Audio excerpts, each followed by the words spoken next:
Okay, this is a series of videos to try and help the beginner chess player win more games. And if you pay close attention and actually apply the principles that I'm going to communicate to you, you'll be defeating many of the players you thought you would never win against. So let's get started. In this particular game, pawn to e4, pawn to c5. This is called the Sicilian defense. As a beginner player, you don't need to do that. You don't need to know that. What you do need to know is that in the opening game, you want to develop your pieces towards the center of the game. You want to have at least one pawn positioned in the center of the game. And your struggle is to control the center of the board.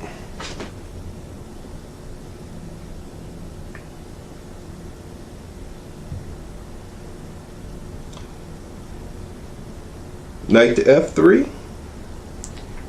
knight to c6. Notice they're moving their pieces towards the center of the board. Pawn to d4, again placing another pawn directly in the center of the board, but more important is it frees up his bishops to be developed and his knights can freely develop as well.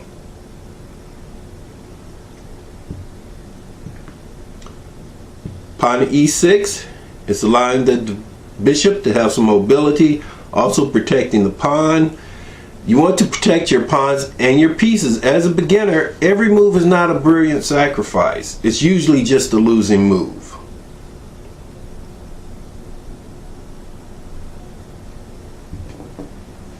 White decides to move to d5, which is attacking the knight and will probably gain space for white. That's a very important concept, the concept of space. The more space that you have, the less space your opponent has. That means the less mobility his pieces have. If you can restrict your opponent's mobility, he will often make a serious mistake, allowing you to win the game.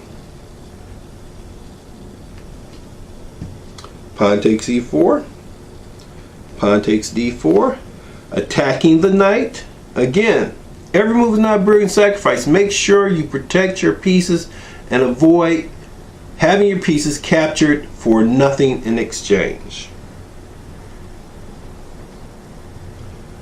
Black looked at the board, considered his options, decided his best move was to check the white king. The problem with that is, in moving his queen to e7, he's blocking in his bishop. He's not allowing his knight to go to e7. Probably wouldn't want to go there in the first place, but if it did, the queen is in essence blocking his own pieces, whereas white's response is to use his bishop. He's developing his bishop, getting ready to castle, whereas black did nothing but rendered a check on the white piece. Check is not always a good move. In the opening of the game, you want to develop your pieces. By developing your pieces, that does not mean your queen. Your queen is a major piece. She should be saved for the middle game where you have a better understanding of exactly where she needs to go.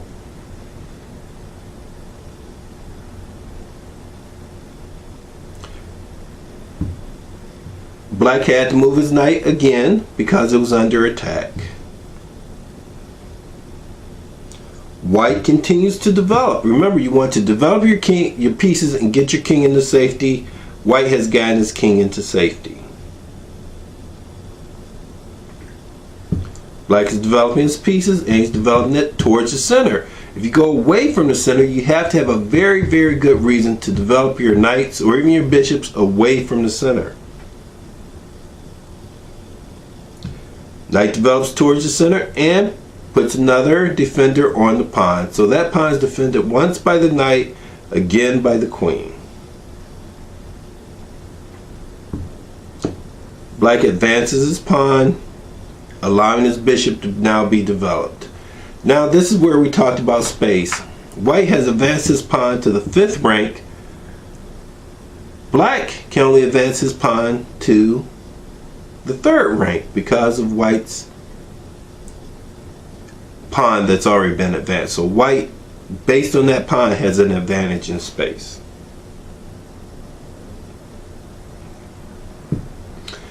Develop your pieces towards the center of the board, get your king castled, connect your rooks, and place your rooks on open files. This file is open, white placed his rook on that open file. Bishop f5. Black is developing his pieces. The one error that he made was taking that check on the black king, which slows down the developer's bishop and which locks out his rook.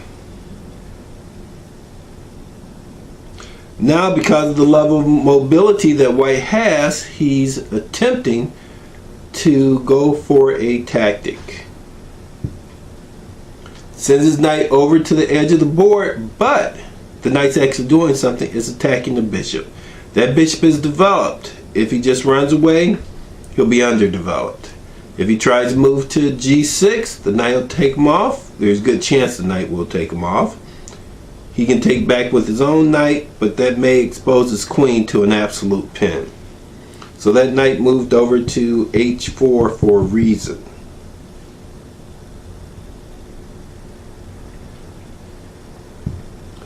The queen decided to protect the the bishop. One of the reasons for that may have been the possibility that that queen was going to get pinned to the king.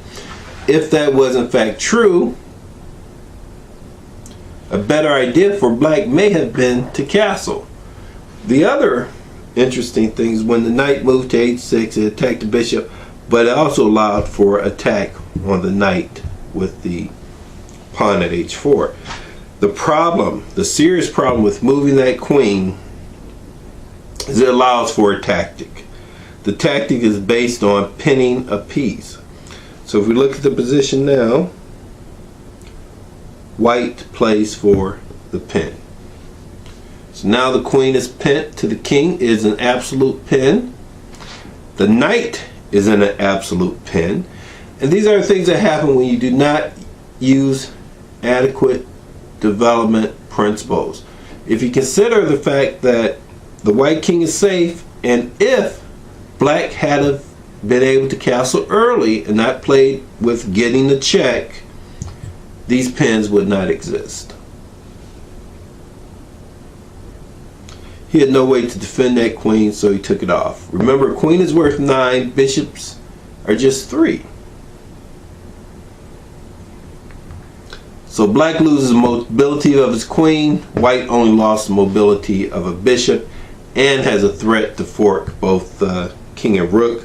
Right now, black could resign this position. What he decides to do is to attack the white queen, and you have to pay attention. Just because you're ahead now doesn't mean you're going to be ahead later. He's attacking your queen. You have to do something about that. f3. By advancing to f3, now you're attacking his bishop. The bishop moves back. The problem was the bishop is being attacked, but also there's a threat of winning the rook. So now he can't save both of them.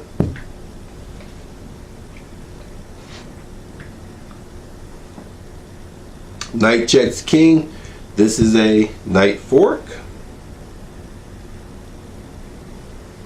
King goes to e1, and you will realize that white only has a bishop that's not developed. Black has a bishop that is not developed, a king that can never castle anymore, and also the other rook is locked out of the game.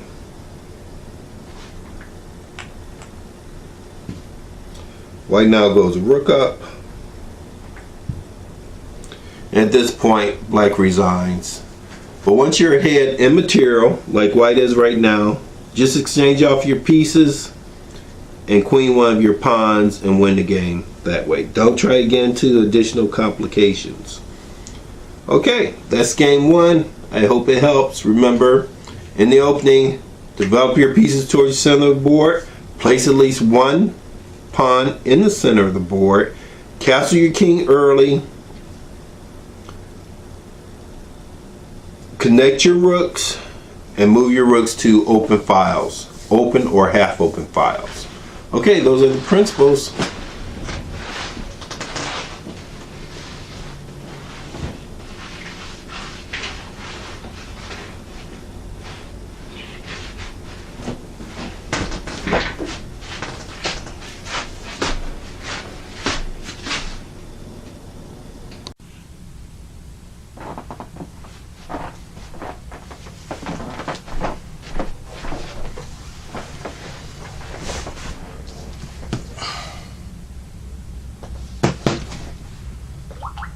Okay, welcome to another beginner's game.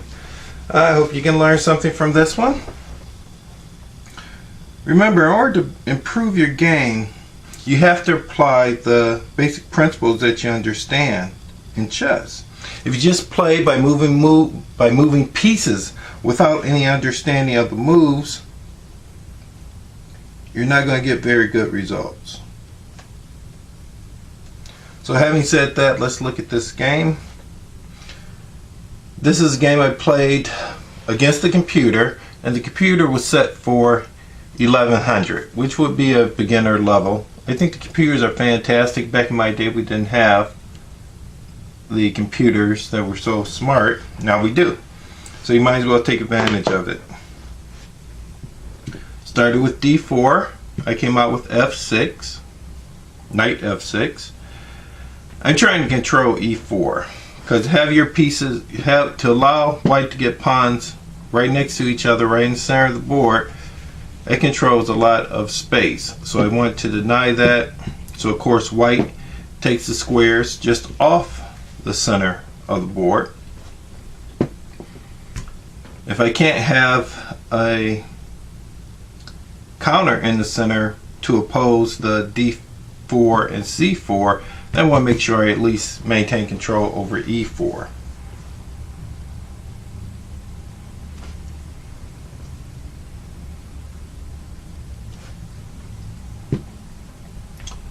So white challenges at e4. If I do nothing related to e4, he can just push the pawn directly up. So I restrict the knight, which is an absolute pin against the king, and deny him e4. So if white understands the opening, he's going to play around the e4 square too, or create some other threats. Plays bishop on long diagonal, that makes contact with e4. So I actually occupy e4 with a little tactical threat. Knight takes knight, pawn takes knight, bishop takes check, bishop blocks, bishop takes the rook, queen takes the bishop. I win the exchange.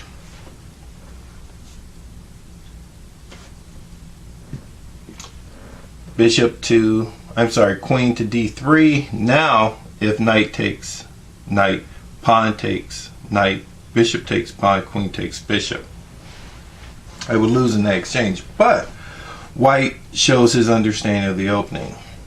He can achieve the same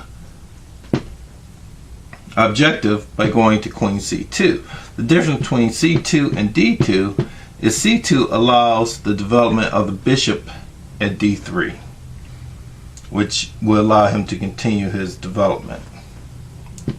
By placing the queen at d3, that slightly hinders his abilities when it comes to placing the bishop, even though right now the bishop should ideally be placed at g2.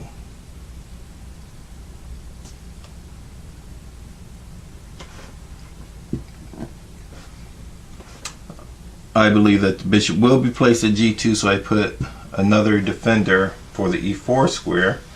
I'm trying to clamp down my development there.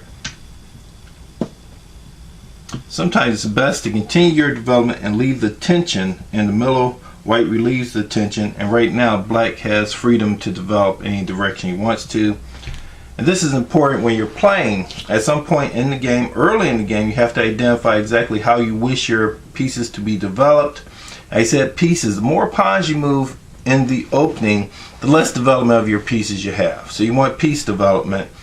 And of course your opponent is going to try to hinder your ideal piece development. So that is what makes chess challenging. Right now, a knight at c6, bishop at f5, king castled, queen possibly at c7, and the rook's in the center.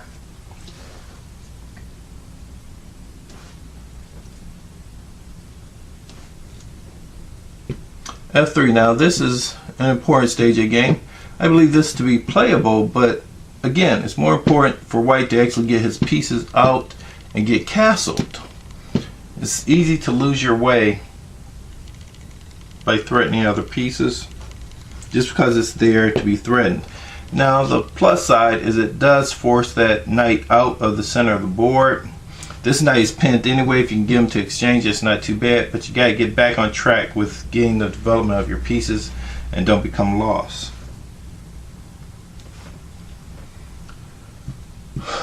Black exchanges for pinned knight. This knight can't go anywhere anyway, so it might be better for black to maintain the development of his knight near the center. Again, get castle, get the bishop developed, because the bishop is threatening to come here now and gain a tempo during the game. And sometimes the moves are made because of the time control that you're playing under. This was a 10-minute game with a 5-second delay, which is pretty quick for me. Actually, it's very quick for me. Of course, you always have to regain your material. Don't go off on some tangent and then forget to regain your material, which a lot of beginners do. But in order to improve your game, sometimes it's just best to take it right back unless you have a very good plan. And being a beginner to chess, you probably don't have a very good plan. Now he's threatening the bishop. Bishop could have played back here. This even looks like a good square, but at the time I want to maintain the pin on the pawn. And I like to make contact with my opponent's pieces. If you don't make contact with any of your opponent's pieces, you really can't restrict his movement.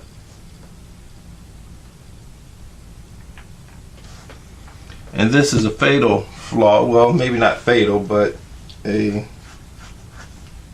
flaw of the beginner player. He moves into a pin. Now, it's no longer absolute pin, but he still places his queen in a position that is very bad for his continued development. He's not developing a piece. He just moved his queen that was not related to the pin now in a pin.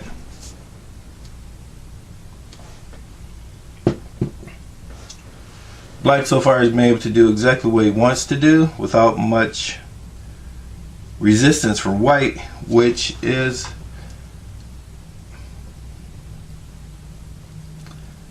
a very iffy position to be in.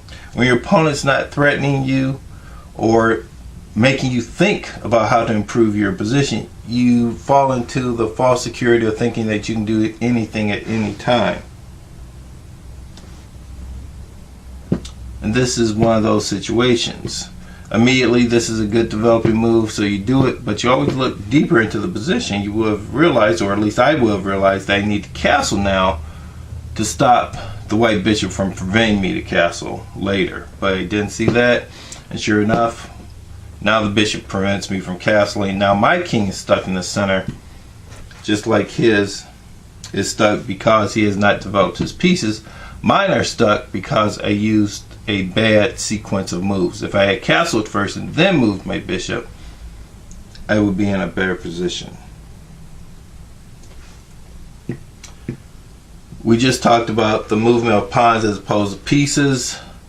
Developing this knight would probably be a much better move that would put me that much further ahead in development. In the actual game, I want to support the pawn that doesn't really need that much support.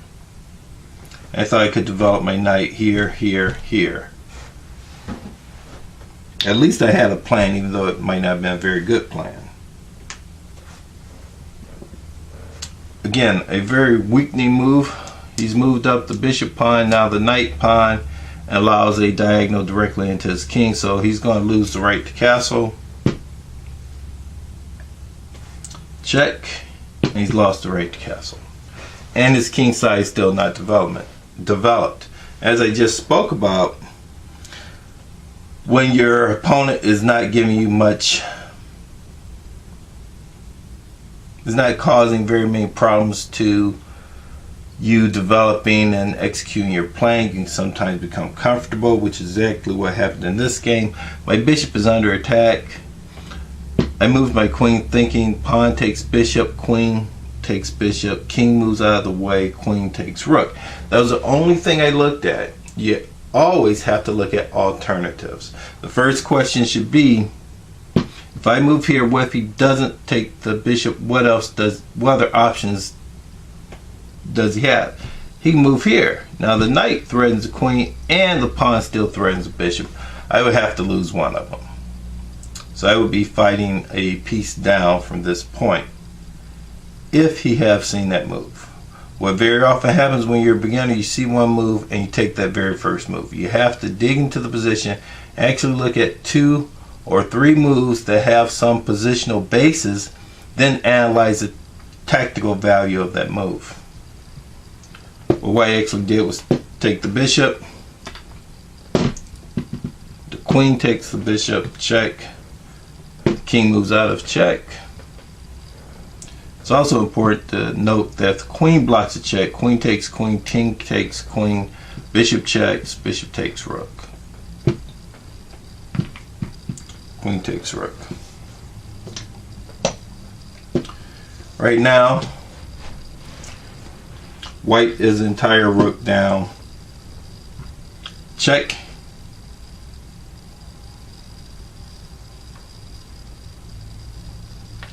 He threatens the king.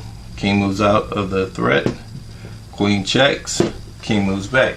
Now, if Black had developed the way he should have, number one, the king would not have been in the center of the board. The knight would have been developed at c6, and the queen would have never been able to penetrate the position.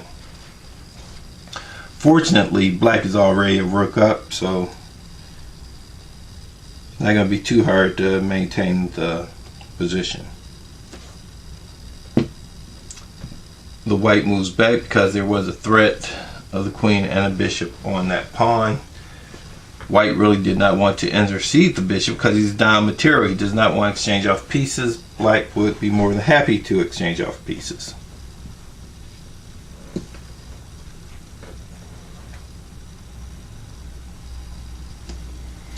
Check on the king. King avoids the check.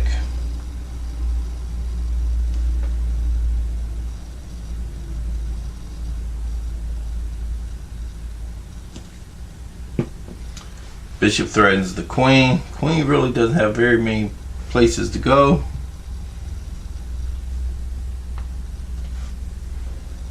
Queen checks.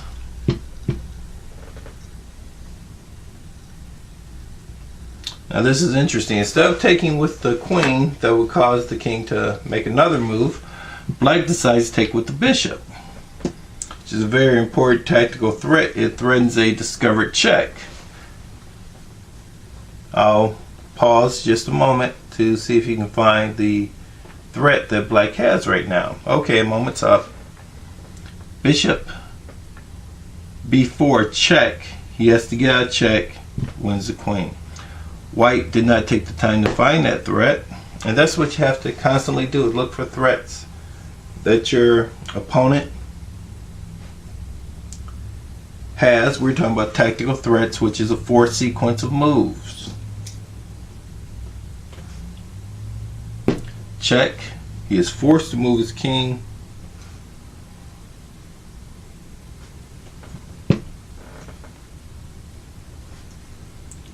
That move loses the queen.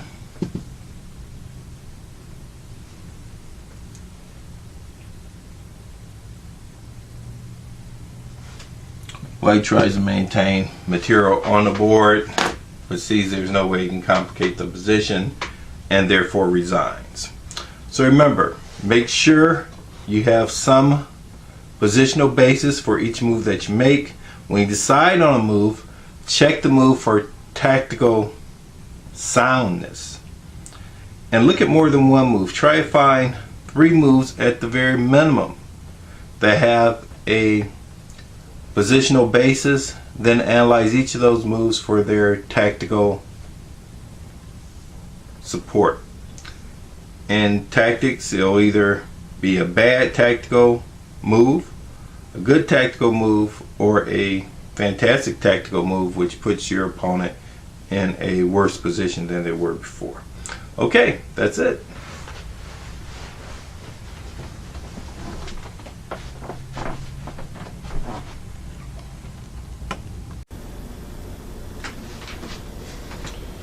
Okay, let's look at another game. Again, this is me playing against the computer. The computer is set for approximately 1100, which would be the rating of a beginner player. A beginner player can most easily improve his skill base by playing with principles concepts and ideas. The principles, concepts, and ideas that you want to apply in the opening is place at least one pawn in the center of the board and maintain that pawn. Develop your pieces towards the center of the board. Get your king castled early. Connect your rooks. Place your rooks on open files. Place your bishops on open diagonals. And then engage your opponent. Now, in most beginner games, by the time you complete all that, your opponent will have done some crazy move that drops a piece or gives him significant weaknesses coming out of the open, and you'll win very easily. So let's see what happens here.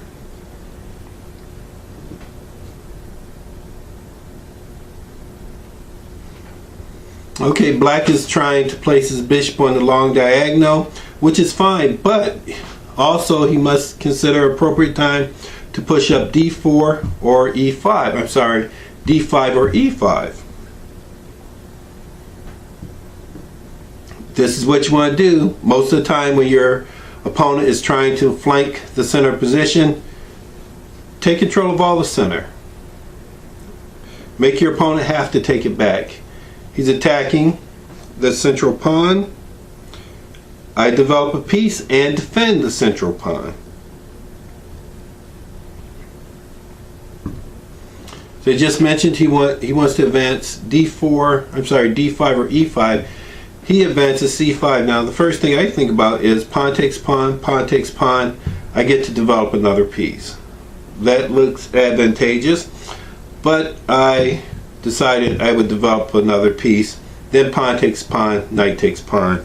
Not only do I have another piece developed, but that piece will be centralized.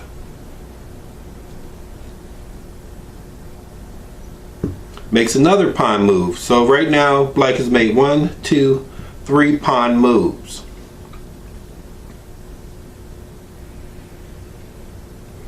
This pawn move may have been useful in trying to prevent my advance to d5. Pawn takes, well, I still get a pawn at d5 and have an advantage in space, so that really didn't stop the advance. What I decided on, though, was to develop my bishop and prepare the castle. I could have developed him on a much more aggressive diagonal, but when the pawns are set like this, that bishop's not going to have very much mobility there. Okay, this is probably the first real significant move that signals black isn't really playing with opening principles. This move doesn't have anything to do with the opening. It's just a wasted move. And you cannot have very many of those and still win the game, or even come out of your opening position with an advantage. White continues to develop. My idea here is pawn takes pawn, pawn takes pawn.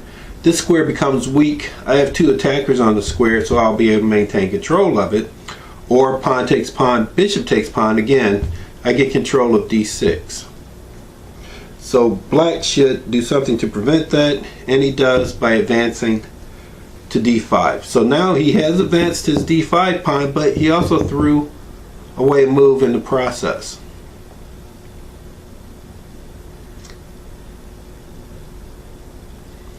Here, pawn takes pawn. I do not want this bishop to become any stronger than it already is. If the bishop takes pawn, there's a good chance I'll exchange off that bishop. I'll have the bishop pair. Or if pawn takes pawn, then at least the mobility of that bishop is somewhat restricted. And in fact, he does take with pawn. He maintains his bishop pair. I have my bishop pair, but this bishop's mobility is reduced in comparison to that pawn not being there. At my first opportunity, I castle, get my king safe. His king is exposed right now. That should be one of the major items on his list. Develop the knight, develop the bishop, get your king out of the center. Instead, he plays his queen. If you don't have any principles and ideas to dictate the movement of your pieces, you're bound to make bad moves. This queen move, I believe, is a significantly bad move. Now, I pin the queen to the king, and there's an open file leading to the king, which none of this would occur if the king wasn't there. He has to do something. He blocks the attack on the queen.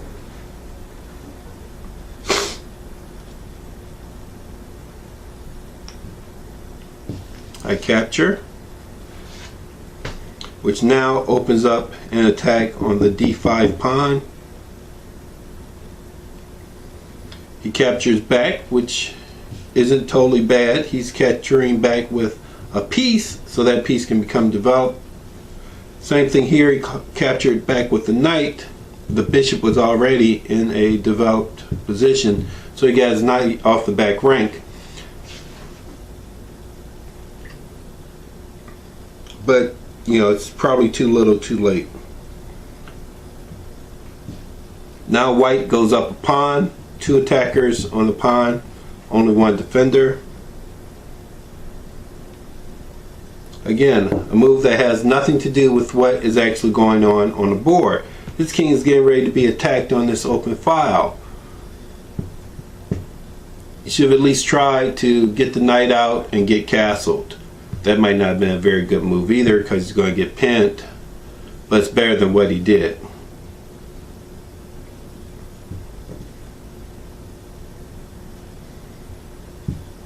Check, knight fork. This is a tactic, forking the king and the rook. A rook is a major piece, a knight is a minor piece. I'm going to get his major piece for my minor piece. The king stays on the open file. I don't think he had much of a choice. If he tries to go to a closed file, then he loses his queen for free. But noting that, I check the king. If this king moves away from the queen, he loses his queen. Only chance to stay close to the queen would be to go to d8,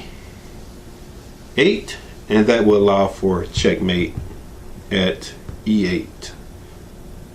So he doesn't want to do that either. Blocks with his bishop, loses the bishop. Same threats are there.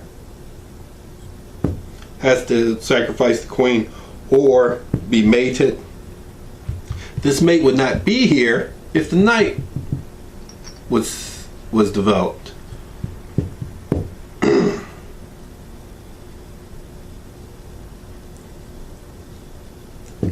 Queen takes queen. The rook is still being attacked. If he moves anywhere down here,